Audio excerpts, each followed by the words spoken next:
1 2 3 आणि 4.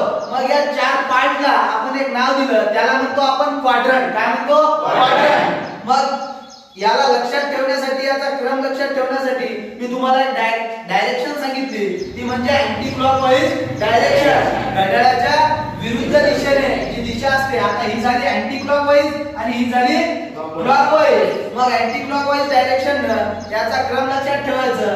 First quadrant, second quadrant, third quadrant आणि fourth quadrant आणि फोर्थ क्वाड्रंट.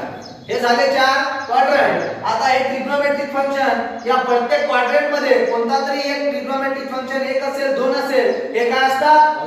पॉझिटिव्ह असतात आणि बाकीचे काय असतात? निगेटिव्ह असतात. मग पॉझिटिव्ह ट्रिग्नोमेट्रिक फंक्शन कोणत्या क्वाड्रंट मध्ये कोणता पॉझिटिव्ह आहे लक्षात ठेवण्यासाठी मी तुम्हाला एक ट्रिक सांगितली. काय सांगितली? ट्रिक. ती ट्रिक म्हणजे all student take coffee. All student take coffee. आता फर्स्ट क्वाड्रंट मध्ये ए फॉर ऑल.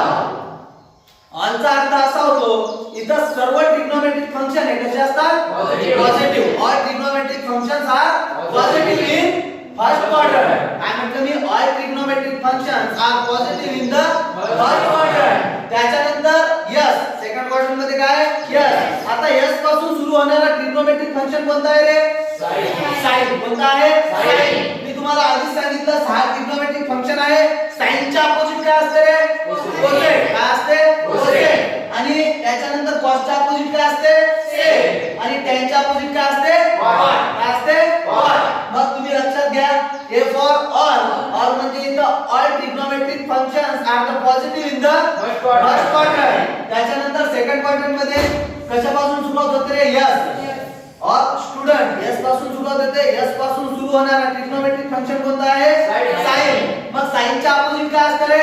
कोसेक. मग या सेकंड क्वाड्रंट मध्ये साइन आणि कोसेक हे दोन ट्रिग्नोमेट्रिक फंक्शन कसे असतात? Positive. Other is negative. Other is negative. बाकी सर्व कसे असतात? निगेटिव्ह. त्याच्यानंतर हा आहे थर्ड क्वाड्रंट. या थर्ड क्वाड्रंट मध्ये टी फॉर टेन. मग टी पासून सुरू होणारा ट्रिग्नोमेट्रिक फंक्शन कोणता? टॅन. त्या टॅनच्या अपोजिट काय असतं रे? क्वाड. मग थर्ड क्वाड्रंट मध्ये टॅन आणि क्वाड हे काय असतात? पॉझिटिव्ह. बाकी सर्व कसे असतात? निगेटिव्ह. त्याच्यानंतर फोर्थ क्वाड्रंट. फोर्थ क्वाड्रंट मध्ये आता शिल्लक काय राहिलं रे? All student take coffee. C वरून कॉस. मग कॉसच्या अपोजिट काय असते? सेक. कॉसच्या अपोजिट काय असते? सेक.